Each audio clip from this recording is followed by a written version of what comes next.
Hello and welcome to the show. My name is Apingo and I am that Chinese history guy. Here we share the stories from the myths, legends and histories of the Chinese people, from the first creator to the last imperial dynasty. More than 6,000 years of stories, one video at a time. If you like content like this, remember to like, sub, comment and share this video, and don't forget the bell icon.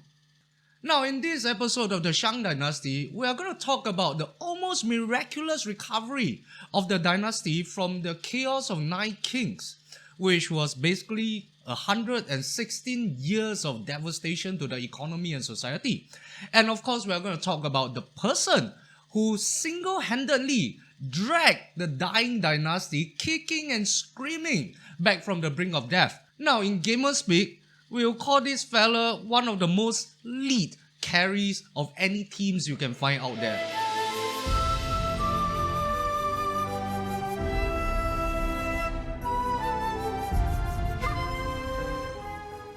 Now, after 116 years of succession chaos and political instability that reduced the kingdom to near oblivion, the Shang Dynasty was once again blessed by the grace of fortune when its 19th king ascended to the throne.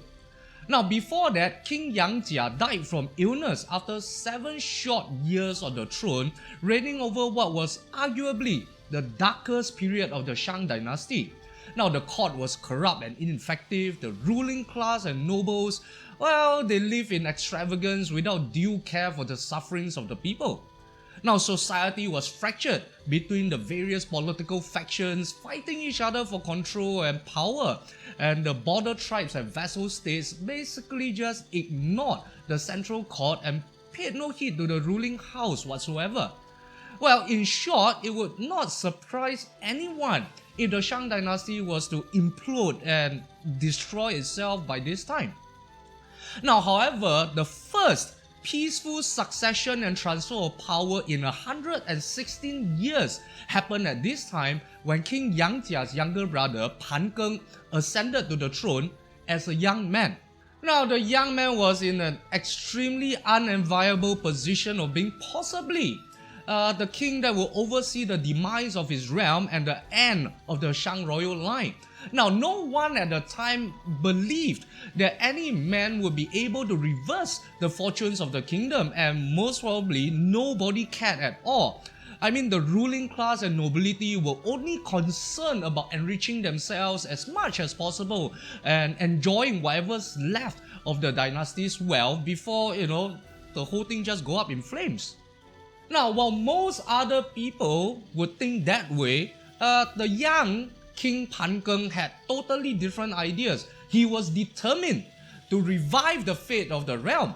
I mean, he would not go silently into the sunset as his ancestors' enterprise rot into nothingness. I mean, he would revive the glory of the Shang even if he had to do it with just the power of his will. Now, with the frequent flooding of the Yellow River causing untold losses in life and resources, and the growing stratification and conflict within society in the capital, King Pan庚decided that he would move the capital once more to this place called Yin, which is in today's Henan, Anyang, where he believed that the abundance of fertile farmland and relative safety from the Yellow River floods and other natural disasters would provide a good starting point to rebuild the dynasty and to rebuild the kingdom that his ancestors left to him. Now, on top of the reasons stated above, and although he ascended to the throne peacefully and there was no immediate threats from other political factions in court, King Pan庚also wanted to use this opportunity of moving the capital to reshuffle the power structure and entrench interests that has, grown a bit too big for their own good within the Shang court. And as expected, when he brought up the idea of moving the capital in court, most of the nobility, senior officials and wealthy landowners of the land who lived in the capital, they voiced their fierce opposition to the idea. I mean, look at it this way, they would lose their lands, they would suffer great losses, to their wealth. personal slaves would no doubt escape during the move, and many of them, in fact I would say all of them, would lose the leisurely and luxurious lifestyles that they have come to expect and enjoy while living in the old capital. And therefore, many of the more powerful nobles and officials who had some influence in the capital city started spreading rumors and propaganda and misinformation amongst the people of the capital, hoping to use the power of public disgruntlement to force King盘庚to change his mind. Now, however, King盘庚was resolute in his decision, and he refused to be influenced by this cheap political maneuvering.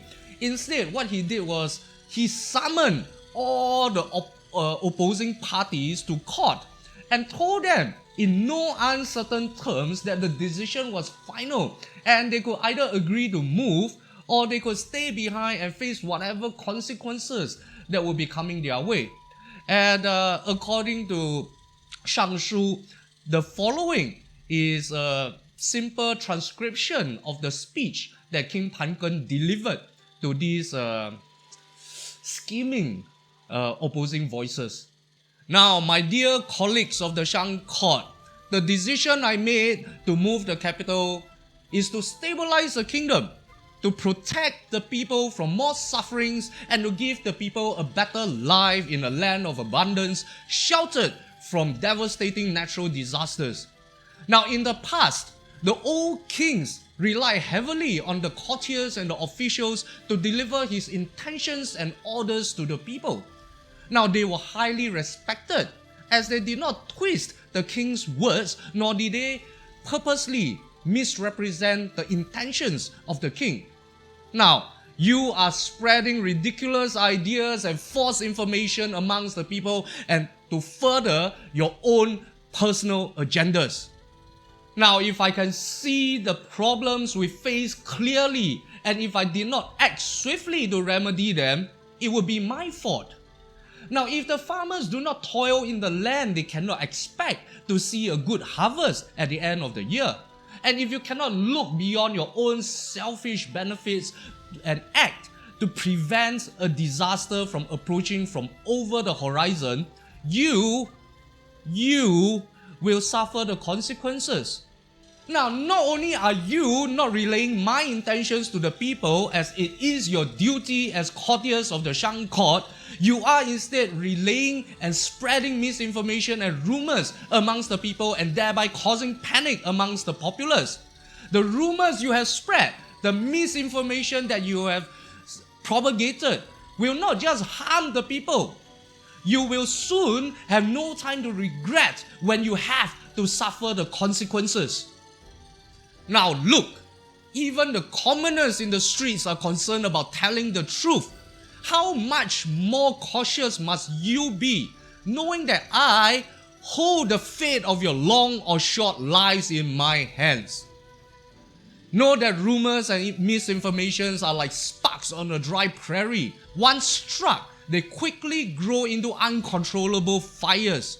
You won't be able to face them, you won't be able to get near them, and you will definitely not be able to put them out. And you will ultimately be burnt by them. And it will be entirely your own doing and through no fault of mine. Now look, our ancestors worked together, they suffered together, and they enjoyed the fruits of their labors together. Now why would I punish you unjustly if you have done no wrong? In fact, I will hail you to ensure your names are praised for generations to come of your contributions to the benefits of the people and the realm. Now in these dire times, I am telling you to work with me and be united in our purpose. Be the leaders to your households and follow my plans. Give it your best efforts and let us rebuild our homeland together. I will definitely punish those who are derelict in their duties, but at the same time, I will also heavily reward those who contribute to the cause. Now, if the realm is well governed, it is due to your efforts. But if it goes into decline, it is solely the fault of my ill planning. Now go, Heed my words and heed my warnings. Do what you're supposed to do, shut your mouths, and hasten your preparations for the move. Do not wait until it is too late to regret your bad decisions. Now, with that speech and not so veiled threats to their lives, King Pangen's resolve and warnings finally broke through the opposing voices and preparations were made for the move. Now, however, as everything was ready for the move, the winter descended upon the land and some courtiers who still harbored hopes of changing the king's mind then suggested putting the move on hold and, wait at least until the spring season of the following year. So what do you think happened? Of course, King Pangen shot the idea down. According to records, again in the Shang Shu, King Pangen said the following to them. Our situation now is akin to sitting on a boat but refusing to move, just waiting for the boat below us to rot out over time. Ultimately, the boat will fall apart and sink. Not only will you drown in the water, the entire boatload of people will be drowned together with you due to your procrastination. Once we've made the decision, we must act swiftly and resolutely to see it through. If we make the trip now, we can still make it in time to plant an extra crop at the beginning of spring. There is no point now in waiting any longer.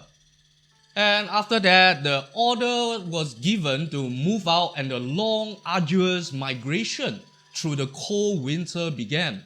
Now, King Pangen and his followers finally made the difficult crossing of the Yellow River and arrived in Yin, which, as I mentioned, was in today's Anyang in Henan, in this place called Xiaotun Village. Now, they arrived around the beginning of the spring season, so they took an entire season to migrate the whole capital to the new location. And once they arrived, they immediately threw themselves into the construction work of the new city. Now, among the many difficulties that they faced was the ever-dwindling store of food resources. And to solve that problem and to hasten the construction time of the new capital, King Pangen ordered that all the food resources that they have with them will be stored centrally and to be rationed to every household equally. Now, every able-bodied person, regardless of rank and position, would be part of a work detail that aid in the construction efforts. And even the king himself was not exempted from this arrangement, from this order, and he was often found taking on the heaviest and the dirtiest job in construction work. Now, work went on around the clock with teams working in shifts, and when it got dark, torches were lit to light up the entire construction site. And it was said that the banks of the Yellow River never saw the darkness of night throughout the entire construction period of the new Yin capital of the Shang Dynasty. Now, when the new capital was built, King Pangen turned his attention to reforming the court and restructuring the government and to streamline, one can say, the governance of the realm. Now, he adopted a more open and frugal direction in the governance of the kingdom. Taxes were reduced to lighten the burden on the shoulders of the people, and it actually allowed the economy to, grow again after so many years of either decline or stagnation. The economy was finally given the breathing space to grow. Now, government expenditure was greatly controlled, and frivolous spendings on, palace constructions and other forms of luxuries for the royal household were actually prohibited. And heavy restrictions were also placed on the lifestyles of courtiers, officials, and wealthy landowners. And all expenses by the ruling classes were actually heavily regulated, to prevent waste and to make sure all the money was spent in the right places towards construction, towards growth, rather than towards enjoyment and luxuries. And all the officials, courtiers, and landowners that migrated to the new capital were actually banned from even thinking about moving back to the old capital at Yen. Now, it was through such severe austerity measures that the once devastated Shang economy managed to slowly start its difficult recovery, under the 28-year reign of King盘庚. Now, just like King Shang Tang changed the nature of political succession through armed conflict, thus breaking the notion of the unchanging mandate of heaven, and he basically changed the course of history,盘庚's resolute decision to move the capital and to rebuild the capital basically from the ashes was another turning point in history that changed the trajectory of the Shang Dynasty's development. I mean, if he had just been contented to sit on the throne in the old capital and watch everything around him go up in flames, the Shang Dynasty would most probably have ended about 270 years earlier than it actually did. And the funny thing is, I would say, we keep seeing all these capital moves before盘庚, but once the capital was moved to Yin, it remained the capital of the Shang Dynasty until the end for the next about 270 years. And it was so synonymous with the dynasty that some people call the Shang Dynasty the Yin Dynasty or Yin Shang. That's how influential this move and how much of an impact it made on the Shang Dynasty. Now, instead of sitting back and relaxing,盘庚did something no one expected and achieved something that no one believed possible. He single-handedly, through the power of will, dragged a dying dynasty kicking and screaming back from the brink of death, and in the process laid the foundation for the true golden age of the Shang Dynasty that will come later. Now, although we say that the true golden age of the Shang Dynasty will come after this, did it happen immediately after?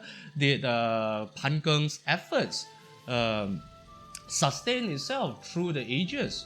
Or did something else happen that posed a risk to the development of the dynasty? You have to watch the next episode to find out, won't you? Well, I hope you enjoyed this story as much as I enjoyed telling it, and if you did, remember to like, sub, comment and share, and don't forget the bell icon. And if you would like to support the channel in more tangible ways, you can do so through Patreon. The links are down in the description box below, and it would greatly help to keep the lights on around here, so thank you very much in advance. Well, I guess that's it for today, and I will be seeing you in the next episode.